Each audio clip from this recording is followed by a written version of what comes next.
Fall camping has grown dramatically over the last few years, and it really is one of the best times of the year to camp. This week, we're going to give you some tips or things that you don't want to do fall camping, mistakes that we've made that you want to avoid. This is RV Miles. Chances are you've seen them on the road. That's because Blue Ox designs and manufactures the best towing products in the industry. Just look around. You'll find them on highways and campgrounds and anywhere you find people traveling in the great outdoors. From award-winning tow bars and base plates to a full line of weight distribution hitches, adjustable ball mounts, and now they have fifth wheel hitches too. With Blue Ox, towing doesn't have to be a drag. Visit blueox.com for more information. Harvest Host is a membership that allows RVers to take a rest from the road and enjoy unlimited overnight stays at over 5,000 unique locations in North America, like breweries, farms, attractions, wineries, and much more. Easily plan and book your next RV trip and enjoy over $1,500 in exclusive member benefits by joining Harvest Hosts. Get 15% off your first year of membership with the code MILES. That's MILES. Go to harvesthost.com to become a Harvest Host member today.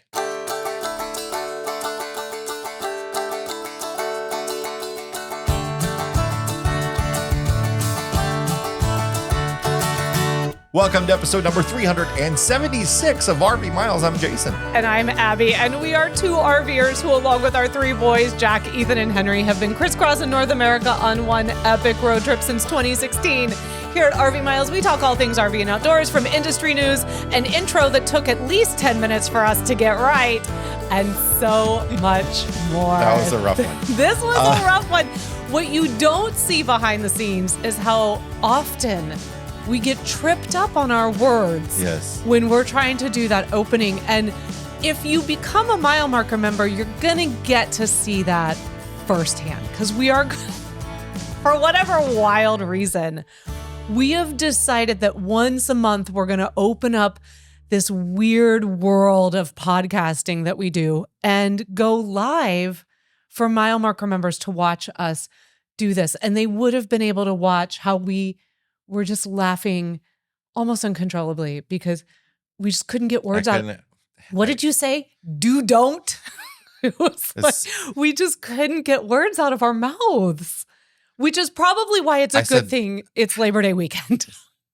So this episode is coming out on Labor Day weekend. This is the last of our August mini episodes. Yeah. So thank you for those of you that don't like these for sticking through them. Thank you for those of you that do. For coming back next week. For being here and give us a shot next week when it'll be longer. And the Fresh Tank, Black Tank will be back and more. We've had so many good Fresh Tank, Black Tank things for this month. Yeah. So we're going to be able to bring those back. And this is Labor Day weekend, as we mentioned. This is coming out on Sunday evening, early evening. And if you're watching it on Sunday, early evening, August 31st, then just know that today is our son Jack's 18th birthday. So a happy birthday to future Jack. We're not recording this on Labor Day weekend. We're recording this early, but a happy birthday in the future to Jack, who is now, according to the United States of America, a legal adult.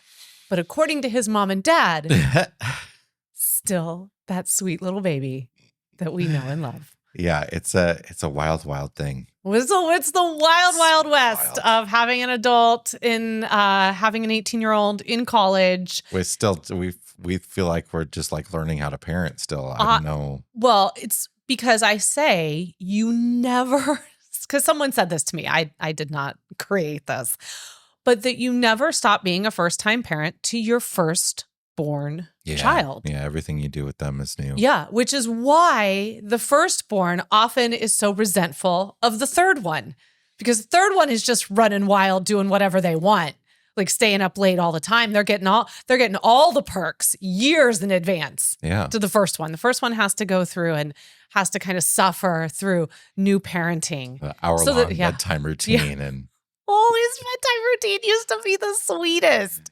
It was just the sweetest. And he just loved his books. He is, as our editor, is probably dying right now. Trying. Maybe just cutting this all out. This may not even make it into the podcast for all we know. This could end up on the cutting floor if our editor newly minted legal adult has anything to say about it. But that is not the subject of today's mini podcast. No, we're going to talk about fall camping. And, I do these sort of, I look at all of these reports that come out all the time, these surveys that places like KOA put out where they survey camping trends. And fall camping since COVID really has dramatically expanded. I think there's a lot of reasons why we're not going to get into, but potentially because it's hard to get a site in the summer, but fall camping is great. It's the temperatures can be fantastic. But there can be a lot of pitfalls as well. No pun intended. But we should also say at the start here, obviously we're Midwesterners. Abby's wearing a Midwest weather forecast t-shirt. Which is right accurate now for this time of year. And, our climate, what we consider fall camping is a lot different than what somebody who, lives in Southern Arizona is going to consider fall camping. Absolutely. It's just starting to get cool enough for them to, even consider camping at this They're point. getting ready to break out the rigs and get going. So, and also we should say we're not talking about winter camping or snowbird camping here. That said, the 5 things that we have on this list are 5 things that we ourselves learned the hard way and didn't just experience in the Midwest. There is still some habits or rules or sort of patterns that campgrounds follow no matter where they are in the country. So we have experienced these in the Southwest. We've experienced these up north. We've experienced some of these in the South. Don't come at me, Northeast. Eventually, I will experience those out there, I'm sure, too. So even if you are not a Midwesterner, I do think that a lot of these you can probably relate to in your own RV life. Or if you're new to RVing, then these are a couple of things you want to look out for as you extend your camping season beyond what is traditionally the Memorial Day to Labor Day sort of chunk of time that really what we all consider is when camping is supposed to be at its peak. But a lot of us know now that is certainly starting sooner and going much later. So let's dive in. The first one is don't assume all campgrounds will be open for the fall season. Yeah, and that is not, speaking of Midwest, but that is not just particular to the Midwest or South or North region. It's generally anywhere it can freeze. You're going to see this a lot in the Southeast, a little bit too. Yeah. But anywhere where they're going to start, where they don't want to have to winterize, they're closing down. So in our area in particular, there are very few campgrounds in the state of Illinois or Iowa that are open past like October 15th, maybe October 30th. A lot of them close down either October 1st, October 15th, or October 30th. And generally it has to do with their water systems aren't able to be winterized. And the ones that are year round usually have water systems that either have heaters built in them or they have the hydrants that drain out and can be shut off. But again, this doesn't necessarily pertain to the Midwest because sometimes it's not just about the water system, it's about the staffing. So sometimes people get hired on to just be seasonal workers.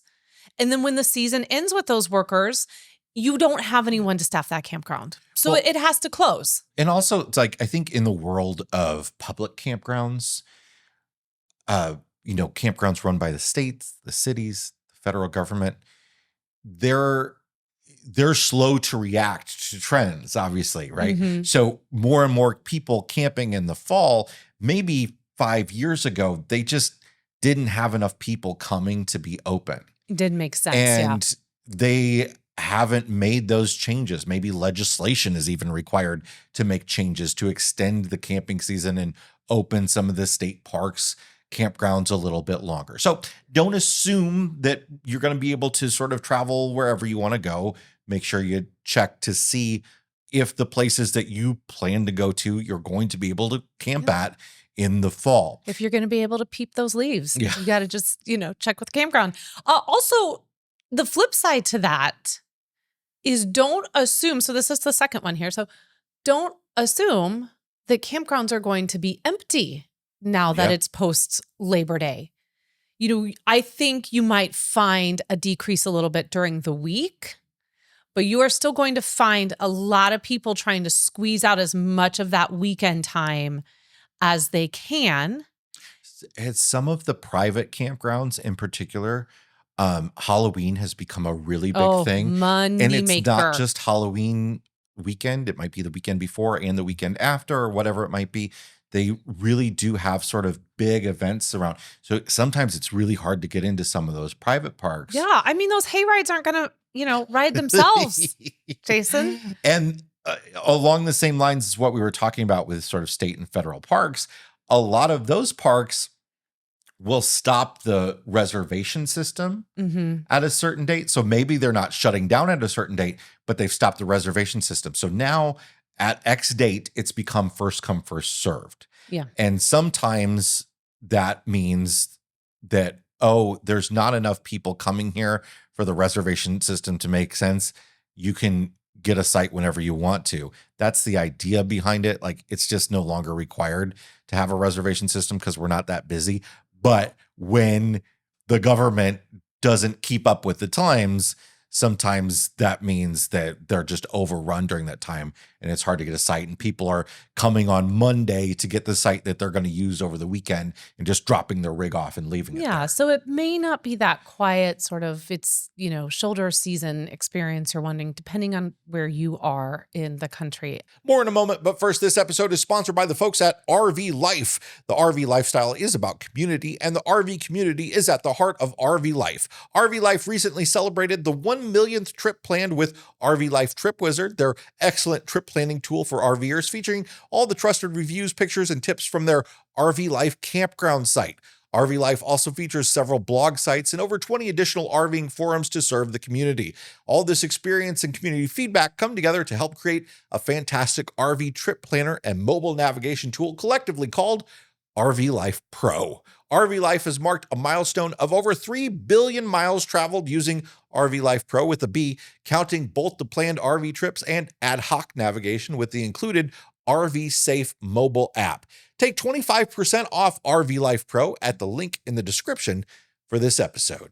Eliminate black tank woes with liquefied RV toilet treatment, the ultimate enzyme-based solution for RVers. Their powerful formula simplifies waste management by breaking down solid waste and toilet paper, erasing foul odors, and ensuring smooth tank dumping. Liquefied removes buildup on sensors for accurate black tank readings. It's biodegradable and safe for all septic systems, contains no formaldehyde, making it safe for pets and children, and is made in the USA. You can find Liquefied at liquefiedrv.com.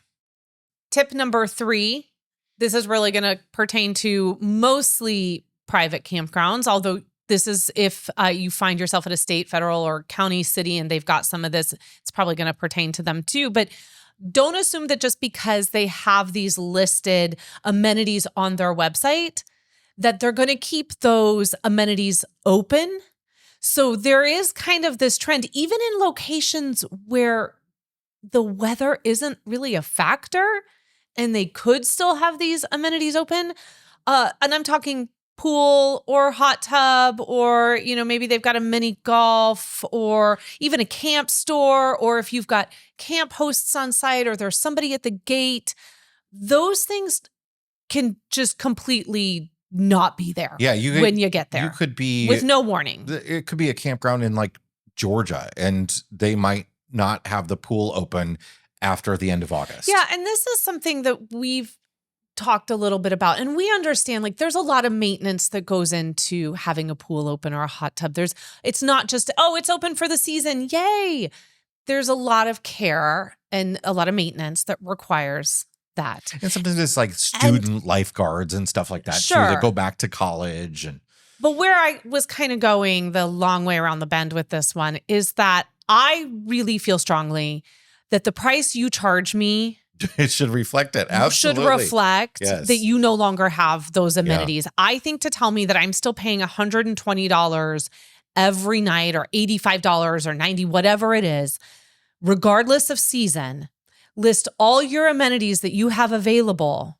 And then I get there and it is a sunny, beautiful 85-degree day in September. and you look at me and you go, oh, and by the way, our pool's already closed for the season, and this is already closed for the season, and this is already closed for the season. And I think to myself, why did you just charge me all this money and have all of these amenities listed? Yeah. And then I get here and I can't do any of those. So if you are going somewhere specifically because they got a swim up bar and you want to swim up to that bar and you want to have that margarita with no salt around the rim, then I suggest, if it's in the shoulder seasons, give them a call and make sure that they're going to have a bartender on staff for you. Just call. And if a kid's water splash park is important to you, or, the amenity that they're offering is important to you. A lot of state and federal parks, it might be that there's just nobody on site. Like their camp store's not open, so you can't buy firewood, that they might not have that available. You can just sort of pay for your site online and you're just there. Maybe there's not even camp hosts or anything like that. And you're just there, which can be great. But yeah, seasonal employees are hired for a season. And that means different things to each campground. So always just check. It's really good to check. One of those amenities that might not be available is water. So, some of those campgrounds that close when they can't winterize because the first frosts are happening, some of them may stay open. We see this around here in our area. Some of the county parks will stay open, but they just shut the water off. Yeah. And there's not necessarily a date that they do it on. Some in other places, there might be a specific date that they do it on. So obviously, it's really important to know when you arrive at a campground whether there's going to be water, your amenities to use. That full hookup, is it going to be something you can do? Sometimes they'll still keep like a dump station open or something, so you can sometimes they won't fill and dump, and sometimes no. Just when in doubt, ask. Yeah. So number 4, don't assume that it will be warm in the southern half of the country. We all remember February 2021 and the great Texas freeze, which the Eppersons have not returned since. But this is one that we learned on our first real big, here we are, these Midwesterners, we've done some traveling and we've done some camping in and around our area, and we've gone a little to the southeast. But when we got on the road and we did our first big real push in Wanderbus to New Mexico and to the Southwest, here we're thinking it's the Southwest and it's warm and, and it was shoulder season. And the days were lovely and they were sunny and warm and they were everything we wanted, but the evenings dipped to below freezing. We dealt with a decent amount of snow. Yes. And so, and this is again, that was just us and our preconceived notion of what we kind of thought we were going to experience in that portion of the, country. And we learned really quick that, wasn't going to be the case. And that we were going to have days where we were running the air conditioner.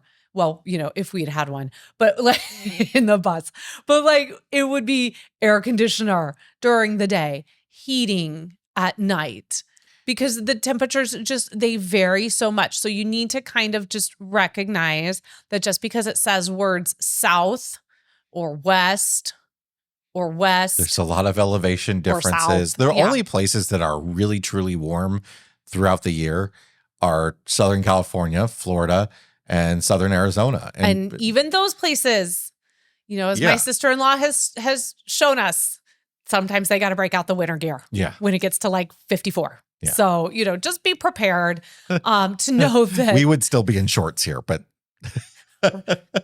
Crocs in sport mode. So the final one, number 5, is kind of falling in line with what we were just talking about the weather, but that is to be prepared for all sorts of temperatures. So fall camping means that on Tuesday, just as my shirt here says in the Midwest, on Tuesday it's 85 degrees and on Wednesday it's -12. You're going to see a lot of temperature swings, a lot of weather swings, from rain to that miserable, sleety, freezy rain thing that just makes everything so bleh, to snow. And we experienced, again, to give an example of our life, We experienced that when we went to Yellowstone for the first time. So our first trip to Yellowstone National Park was late August 2020 into 5 years exactly, actually, to this podcast coming out, to you watching this Labor Day episode. 5 years ago, we had been in Yellowstone and it was so beautiful. The weather was stunning, beautiful summer weather. And on Labor Day, on that Monday, after a beautiful weekend, just a rip-roaring snowstorm came in. We had crazy winds, like where, do we or do we not bring this slide in? Like, this is kind of broadsiding us. What is, to a snowstorm, dumping inches of snow. And then gone the next day. And then gone.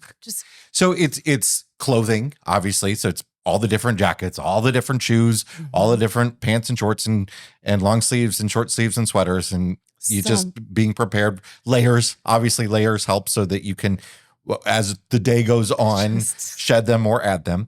But it also has a lot to do with your rig. So you want to make sure your propane is full, even if you don't really plan on using the furnace. You might be using the furnace.